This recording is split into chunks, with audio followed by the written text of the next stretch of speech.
Assalamualaikum warahmatullahi wabarakatuh. Baik, sebelumnya perkenalkan nama saya Nova Genta Mainsa dengan NIM J500210030 dari Fakultas Kedokteran Universitas Muhammadiyah Surakarta. Di sini saya akan menjelaskan mengenai aliran darah prenatal atau sebelum kelahiran dan juga mengenai organ limfatik yang primer dan juga yang sekunder. Untuk itu silakan disimak dan mohon maaf apabila yang saya jelaskan mungkin sedikit tidak jelas atau kurang bisa dipahami, namun silakan dipahami atau disimak terlebih dahulu. Baik, selanjutnya untuk yang pertama yaitu mengenai aliran darah prenatal atau sebelum kelahiran. Jadi untuk aliran darah prenatal atau sebelum kelahiran, darah dari plasenta dibawa ke janin. Jadi ini adalah janinnya oleh vena umbilicalis. Ini pada manusia kurang dari sepertiganya memasuki ductus venosus. Jadi ini pada manusia sepertiganya memasuki ductus venosus janin dan dibawa ke kava inferior. Kemudian sedangkan sisanya masuk ke hati atau hepar, tepat dari batas inferior hati. Kemudian selanjutnya cabang dari vena umbilicalis, bahwa pasukan hak lobus dan hak dari hati pertama berhubung dengan vena atau vena portal, kemudian bergerak ke atrium kanan dari jantung atau core. Jadi atrium kanan dari core sebelah sini.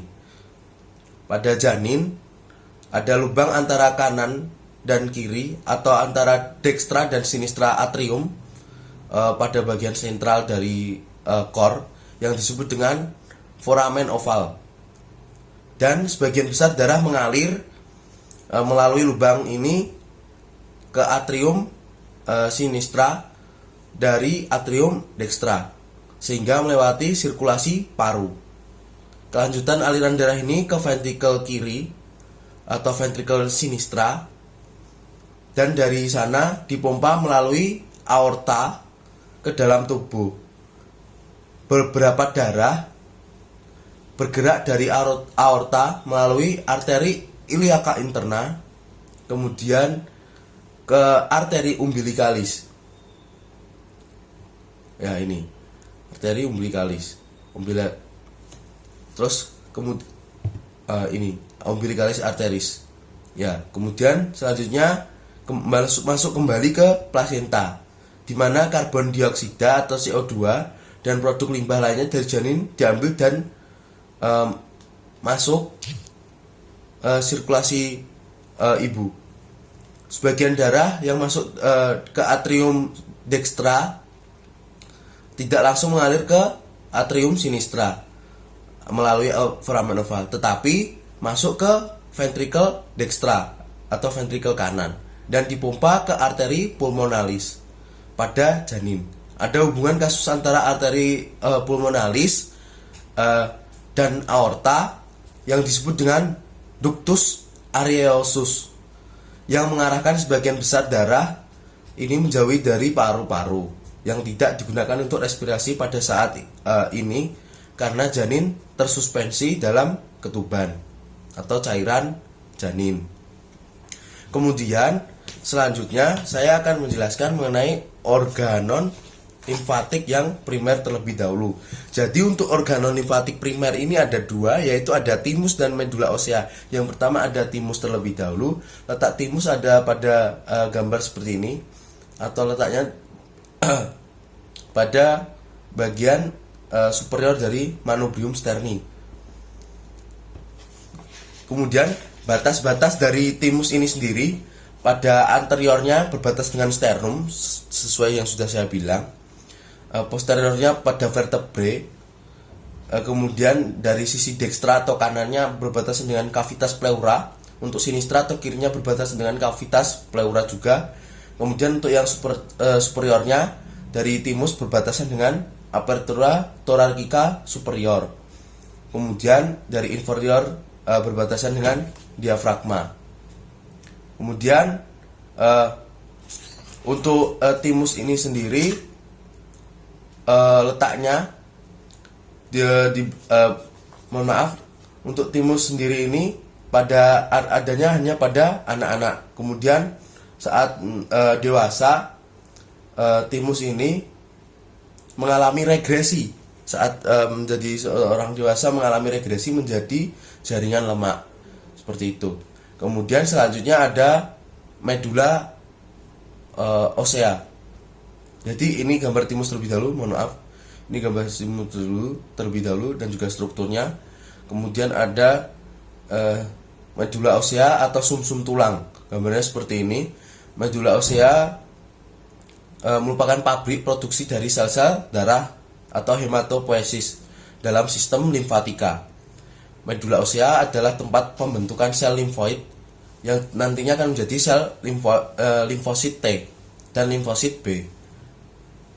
Untuk sel limfosit B dimaturkan di medula osea ini. Selanjutnya ada lien atau spleen. Ini adalah bagian dari organon limfatik yang sekunder. Jadi untuk lien atau spleen ini bentuknya adalah piramis 3 sisi untuk fasiesnya. Ukurannya sekepal tangan dan berwarna merah kebiruan. Untuk panjangnya adalah 10 sampai dengan 12 cm, lebarnya 6 sampai 8 cm, tebal 3 sampai 4 cm dan beratnya 75 hingga 100 gram. Letak dari lien atau spleen ini terletak di kuadran kiri atas dorsal abdomen. Seperti ini pada ini bagian ini. Setinggi kosta 9 hingga kosta 10, sinistra region hipokondriaka sinistra. Jadi untuk lien atau spleen ini penjelasannya secara singkat, fungsinya untuk hematopoietik atau saat prenatal. Kemudian untuk mendestruksi sel darah atau saat antenatal atau saat setelah kelahiran. Secara letak lien secara topografinya berada di anterior diafragma atau bagian depan dari diafragma. Skeletopisnya setinggi kosta 9 sampai dengan 10 sesuai apa yang sudah saya katakan tadi. Kemudian untuk regionnya pada hipokondriaka sinistra seperti yang sudah saya bilang, dan juga kuadrannya pada kuadran superior sinister. Kemudian untuk lien dihubungkan dengan 2 ligamentum karena yaitu yang merupakan bagian dari omentum majus, yaitu ada ligamentum gastroperenicum atau gastronial, itu yang memfiksasi lien dengan curvatura major gaster. Sedangkan ligamentum splenoral atau leonoral memfiksasi lien dengan ren sinistra atau ginjal. Kemudian yang kedua ada tonsil untuk organ sekunder. Jadi tonsil ini sebetulnya ada 5 bagian yang disebut dengan annulus Waldeyer. Namun yang terdapat pada gambar hanya 3, yaitu ada tonsila palatina, tonsila pharyngeal, kemudian ada tonsila lingua. Selanjutnya untuk yang bagian ketiga atau organ ketiga dari organ limfatik sekunder, yaitu ada vasa limfatik dan nodus limfatik. Yang pertama ada limfa terlebih dahulu. Limfa adalah merupakan cairan yang terkandung di dalam pembuluh limfa. Sifatnya cair, jernih, dan berwarna sedikit kekuningan. Mohon maaf, tapi untuk gambar dari cairan limfa ini saya belum menemukannya. Mungkin selanjutnya nanti akan saya tampilkan jika ada. Namun selanjutnya ini saya akan menampilkan, yaitu ada pembuluh limfa atau vasa limfatika. Adalah pembuluh limfa bentuknya seperti selang, jadi berfungsi untuk mengalirkan cairan limfa dari satu tempat ke tempat yang lain. Cairan limfa mengalir dari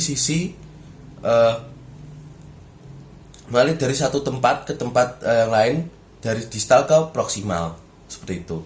Selanjutnya yang terakhir ada nodus limfatika atau sistem jadi sistem limfatika ini kayak akan masa kecil berbentuk kapsul yang terbungkus oleh jaringan ikat. Struktur inilah yang disebut dengan nodus limfatika. Nodus limfatika ada 3, yaitu ada nodus lymphoideus axillaris, kemudian ada nodus lymphoideus cervicalis, dan nodus lymphoideus immunalis superficialis, seperti itu. Mungkin hanya itu yang dapat saya jelaskan mengenai tugas Inhal terkait penjelasan aliran darah prenatal dan juga mengenai organ limfatik primer dan sekunder. Cukup sekian yang dapat saya sampaikan. Ada kurang lebihnya saya mohon maaf. Saya akhiri. Wassalamualaikum warahmatullahi wabarakatuh.